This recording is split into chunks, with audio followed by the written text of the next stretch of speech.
The lawnmower handle vibrates in his palms before the first strip of grass is even cut. Saturday morning in Ohio, hot sun already pressing down, the backyard wide enough to make the mind start bargaining. Just get the middle done. Leave the edges for later. Nobody will notice. But the edges are where a man tells the truth about himself. The smell of fresh cut grass rises behind him. Straight lines appear, one after another, across the yard like quiet evidence. And still, laziness whispers in the small places, near the fence, around the tree, along the concrete border where the mower cannot glide easily. What does precision mean when no one is grading you? This is where Zonchen begins. Not in a temple. Not in a crisis. In a suburban backyard, under heat, with vibrating handles and the urge to do almost enough, a homeowner in a large Ohio backyard does not look like a man standing before a test of character. He looks ordinary. Old sneakers in the grass. T-shirt darkening at the collar. One hand tightening around the lawnmower handle while the other wipes sweat from the side of his face. Behind him, the first straight line has opened through the yard, clean and bright, a fresh green stripe laid down under the Saturday sun. Ahead of him, there is more grass than he wants to admit. The mower shakes through his arms. The smell of fresh cut grass hangs thick in the heat. Somewhere beyond the fence, a dog barks once and goes quiet. A car passes slowly on the street. The neighborhood is awake, but not watching closely. That is the danger. When nobody is watching closely, the mind starts negotiating. It does not announce itself as laziness. Laziness rarely comes dressed like a villain. It comes sounding reasonable. It says the yard is good enough. It says the sun is too hot. It says the middle is what people see anyway. It says the edges can wait. It says one skipped corner does not matter. And because the voice is small, the homeowner almost trusts it. He pushes the mower forward, eyes on the line. At first, precision feels satisfying. The wheels roll straight. The engine hums with a rough, steady rhythm. The cut path behind him is even, visible, honest. There is a quiet pleasure in seeing disorder become pattern. One pass. Turn. Another pass. Turn again. This is the part of discipline people like to show. The visible progress. The clean stripe. The section of the yard that looks better than it did 10 minutes ago. The part that could be photographed from the deck and sent to someone with a little pride. But samurai discipline is not tested in the clean stripe. It is tested when the straight line reaches the fence. It is tested when the mower no longer fits easily. It is tested where the grass grows awkwardly around the tree roots, where the corner near the shed collects weeds, where the wheels dip into uneven soil and the clean rhythm breaks. The homeowner arrives at the first edge and slows down. The handle vibrates harder because his grip changes. His shoulders rise. The mower is heavier now, not because the machine has changed, but because the mind has changed its relationship to the task. The open yard allowed motion. The edge demands attention. The open yard rewarded speed. The edge requires care. This is where Zonchen lives. Zonchen is not just paying attention when the task is interesting. It is the awareness that remains after boredom arrives. It is the attention that does not leak out of the body when repetition gets dull. It is the small command that says, stay here, even when the mind wants to wander somewhere easier. In this backyard, Zonchen is not dramatic. It is the way his eyes track the mower wheel along the previous line. It is the way his palms feel the tremor of the handle without letting the machine drift. It is the way he notices the strip of uncut grass near the fence instead of pretending it is not there. The confrontation is not between the homeowner and the lawn. It is between the homeowner and almost. Almost straight. Almost finished. Almost clean. Almost careful. Almost is the language of a man trying to keep his self-image without paying the full price of his standard. And the strange thing is, almost can look respectable from a distance. From the kitchen window, the yard will look cut. From the sidewalk, the lines will look fine. If a neighbor glances over while taking out the trash, he will probably nod and keep walking. No one will inspect the narrow strip near the fence. No one will crouch down beside the flower bed and judge the missed blades under the heat. But the homeowner will know. He will know when he puts the mower away. He will know when he walks back across the patio and sees the rough border. He will know later, when the sun shifts and the uneven patches catch the light. That knowledge is quiet, but it is not harmless. Every time a man lets himself abandon the final 10%, he teaches his nervous system a lesson. He teaches his hands that care is optional after discomfort begins. He teaches his eyes to look away from details that accuse him. He teaches his mind that the appearance of completion is close enough to completion. And then he wonders why his life feels full of unfinished edges. A half-clean garage. A message he never answered. A promise he meant to keep. A repair he walked past for 3 months. A conversation he avoided because it required more patience than anger. The backyard is not separate from the rest of it. It is a map, drawn in grass. The mower reaches the end of another line. He turns. This turn matters. An undisciplined turn is sloppy. He swings the mower too wide, rushes the pivot, chews an uneven curve into the grass, and tells himself it does not matter because the next line will fix it. But the next line begins from the mistake. The error travels forward. A careless turn becomes a crooked pass. A crooked pass becomes a yard that slowly drifts out of order. That is how attention fails. Not all at once. Not with collapse. With one soft excuse repeated until it becomes a pattern. A disciplined turn is different. He slows before the end.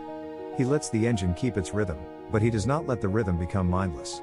His hands stay firm on the lawnmower handle. He pivots with the wheels, not against them. He looks back once, not to admire himself, but to check alignment. Then he sets the mower into the next strip with a quiet kind of respect. No speech. No grand vow. Just a better turn. This is the psychology of the moment. The body wants to save energy. The mind wants to escape discomfort. The ego wants credit for beginning, even if the hands refuse to finish. And the heat makes every excuse feel more convincing. The hot sun presses on the back of his neck. Sweat slides down his spine. The vibrating handles numb his palms a little. Fresh cut grass sticks to his shoes. The engine's sound becomes so constant that it almost disappears, and when sound disappears, awareness often disappears with it. That is when the line begins to drift. Not because he cannot cut straight. Because he stopped being present. Most people think discipline is about force. Push harder. Grind longer. Dominate the task. But in a yard like this, force alone creates rough work. You can bully the mower forward and still leave behind a careless line. You can sweat through the whole Saturday morning and still avoid the one part that required your full attention. Zanshin asks for something sharper than effort. It asks for contact. Contact with the handle. Contact with the line. Contact with the heat. Contact with the little voice that says skip the edges. Contact with the fact that nobody may praise you for doing it right. The homeowner stands at the far side of the yard and looks back. The straight lines are there, but the test is still unfinished. Near the fence, the grass is taller. Around the tree, the mower has left a rough halo. Along the concrete border, thin blades lean outward as if waiting to see what kind of man he is when the easy part is over. He could stop now. He could call it done. He could lift the mower handle, roll it toward the garage, and let the open middle of the yard defend his laziness. He could tell himself he did enough. And maybe that is the most dangerous phrase in ordinary life. I did enough. Sometimes it is wisdom. Sometimes it protects a person from perfectionism, from pride, from wasting life on things that do not deserve obsession. But sometimes it is a disguise. Sometimes I did enough means I stopped where my character became visible. The homeowner feels that line inside himself. Not guilt. Not shame. Something cleaner. Recognition. He knows the difference between resting after honest work and escaping before the work is complete. The body can feel that difference. The hands know. The eyes know. The breath knows. The lawnmower handle, still trembling under his palms, becomes a question he cannot avoid. Are you here, or are you only passing through? This is the confrontation. Not the size of the backyard. Not the heat. Not the grass. The real confrontation is whether he can remain awake inside a repetitive task long enough for precision to become his character. Discipline does not begin after you feel calm. It begins in the first second you realize you are about to lose command. For the homeowner, that second comes near the fence. The mower is still running. The engine has not changed. The sun has not changed.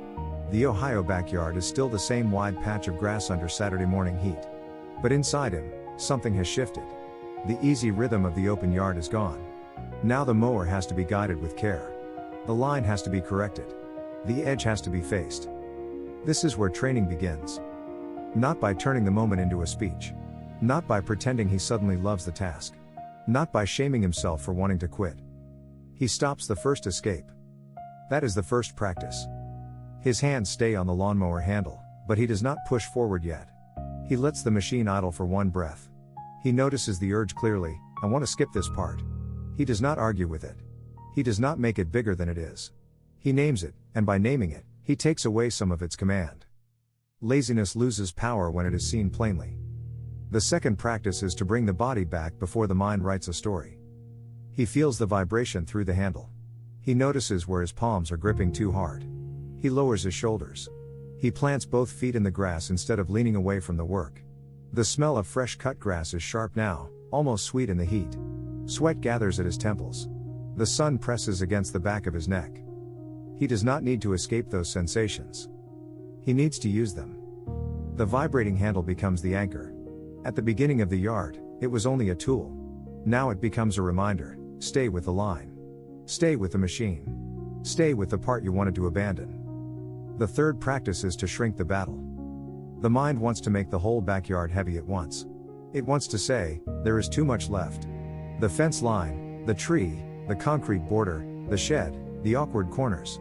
It stacks every unfinished detail into one burden, then complains that the burden is too large. So he refuses the stack. He chooses one edge. Just the strip by the fence. Not the whole yard.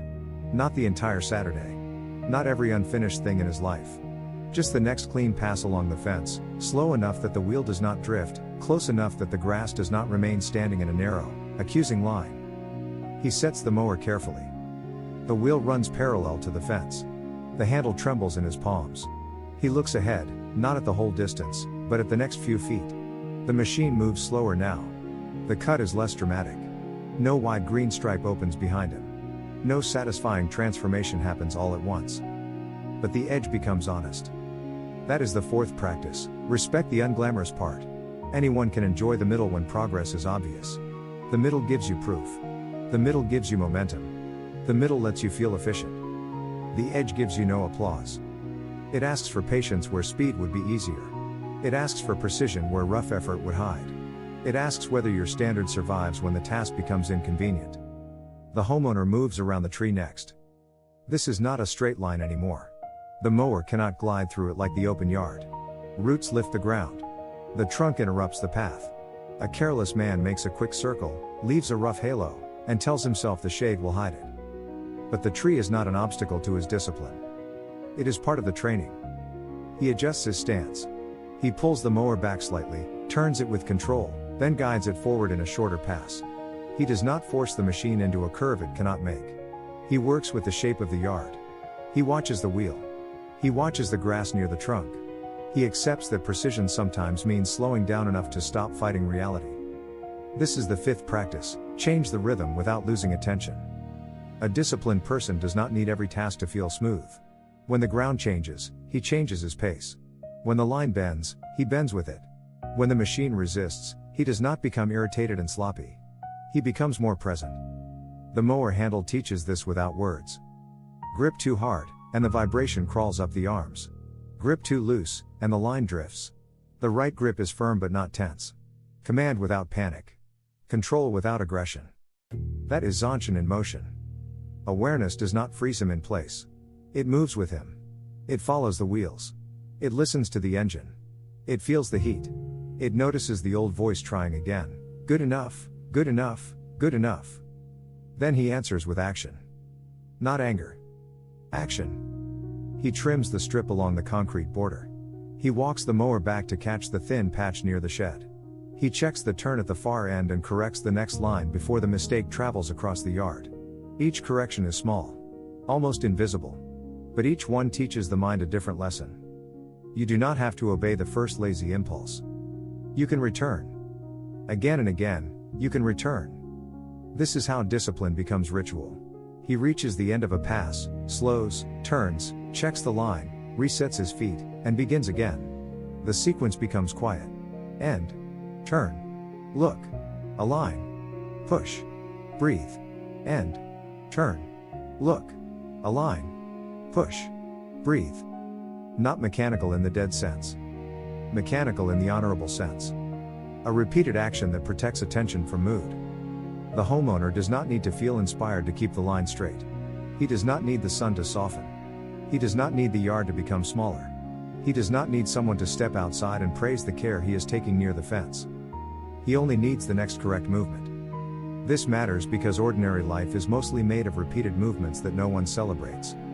Closing the cabinet after taking something out. Wiping the counter instead of walking past it. Returning the tool to the garage hook. answering the message before it becomes avoidance. Finishing the edge of a promise, not just the visible middle. The backyard is training him in all of it. A line in grass becomes a line in character. The hot sun keeps pressing. The handles keep vibrating. The smell of fresh cut grass thickens in the air.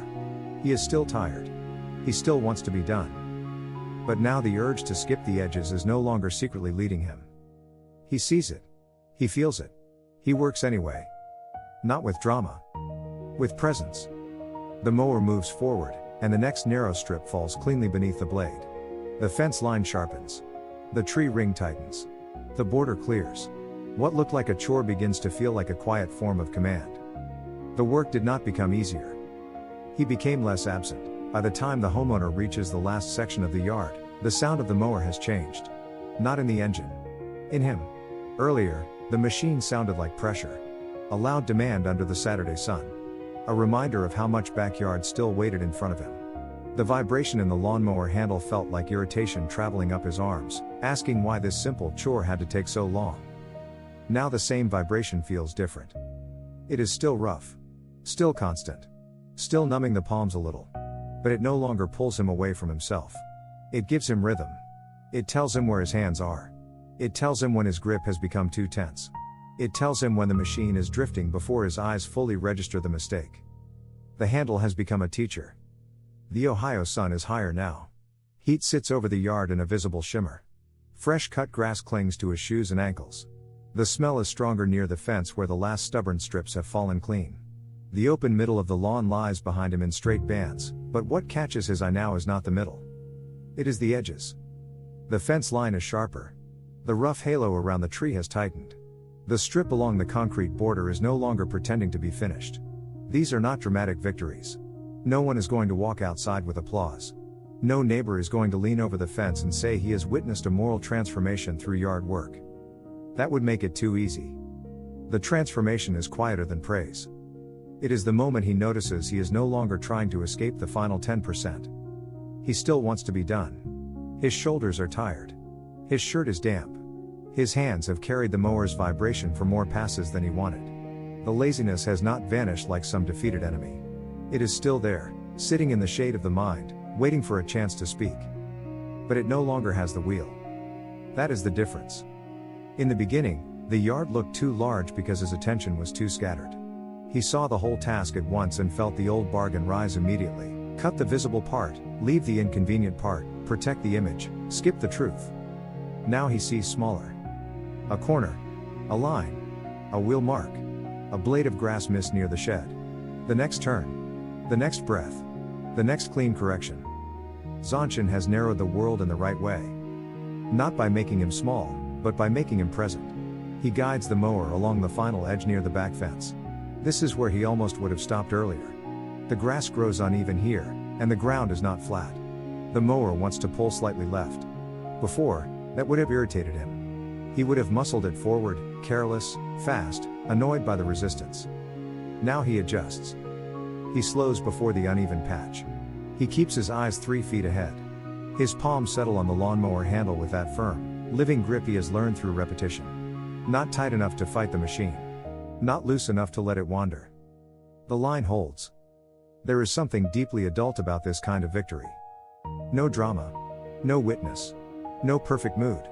Just a man doing the part he was tempted to avoid, and doing it with enough care that he can live with the result. That is modern samurai discipline. Not a costume. Not a fantasy. Not a hard face pretending to feel nothing. It is the return of attention to the place where attention was about to abandon its post. It is the refusal to let a small excuse become the architect of your standards. It is calm command expressed through the hands. The mower reaches the far corner. He stops and lets the engine idle. For a moment, the yard seems to breathe around him. The dog beyond the fence is quiet. The street beyond the house is ordinary. Somewhere, a screen door closes. The neighborhood continues without ceremony, because most real discipline happens inside scenes the world considers too normal to record. He looks back. Earlier, the straight lines felt like proof that he had done enough. Now they feel like only one part of the work. The center matters, but the center is easy to love. The edges are where the vow becomes visible. He walks the mower slowly beside the tree and notices one missed patch. Small. Almost nothing. The old voice rises immediately. Leave it. It is a whisper now, not a command. He pulls the mower back, adjusts the angle, and clears it. That is the transformation. Not that the lazy urge disappears. That he answers it without making a performance out of the answer. The anchor has changed again. At the start, the lawnmower handle was a burden vibrating in his palms. In the middle, it became a reminder to stay with the task. Now, near the end, it becomes evidence that command can be practiced through ordinary things. A handle. A line. A Saturday morning. A backyard in Ohio. He shuts off the mower. The sudden quiet lands heavily. After the engine stops, the whole yard seems wider. The ringing in his ears fades. His hands still feel the ghost of vibration, as if the handle has left a memory inside his palms. He stands there with sweat cooling under his shirt, breathing in the cut grass, looking at the lines. They are not perfect. That matters. Because this was never about obsession. It was not about turning a lawn into a monument to control. It was not about making the homeowner worship straightness or punish himself for every uneven patch. Perfection can become another form of ego if a man uses it to feel superior. This was about presence. He can see a place where the wheel drifted slightly. He can see a turn that is not as clean as the others. He can see the human mark in the work. But the edges are not abandoned. The corners are not lied about. The difficult parts were not sacrificed to convenience. The yard holds an honest effort. An honest effort has a different silence. It does not need to brag. It does not need to explain itself. It simply stands there in the heat, visible to the one person who knows what it cost. The homeowner rolls the mower toward the garage. The handle is lighter now, though the machine weighs the same. He passes over the clean lines he made, and each step feels less like escape and more like completion. The chore has not changed his whole life. Tomorrow, there will still be bills, traffic, messages, unfinished repairs, difficult conversations, and the familiar temptation to stop at almost. But now he has a reference point. He knows what it feels like to catch the lazy impulse before it becomes a decision. He knows what it feels like to return attention to the body through the handle, the breath, the line. He knows what it feels like to finish the edge no one else would inspect. That knowledge follows him. Into the garage. Into the kitchen. Into every small place where character is either sharpened or quietly surrendered. The backyard is cut. The sun is still hot. The world is still ordinary. But the man walking away from the mower is less absent than the man who first grabbed the handle. Precision did not make him perfect. It made him honest. Your yard may not be in Ohio. Your hand may not be on a lawnmower handle. But you know the edge. It is the email you almost answer. The garage corner you keep walking past. The apology you delay. The last small part of the work that no one will inspect, but you will know. That is where ordinary life becomes training. The homeowner did not defeat laziness forever. He did something more useful. He recognized it early, felt it clearly, and chose one clean movement anyway. That is how attention returns. Not through noise. Through contact. Through rhythm. Through the next honest line. So when your own Saturday morning arrives, and the easy middle is finished, do not rush away from the edge. Stand there. Hold the handle. Finish what reveals you. Mastery begins when the smallest detail becomes worthy of your full attention.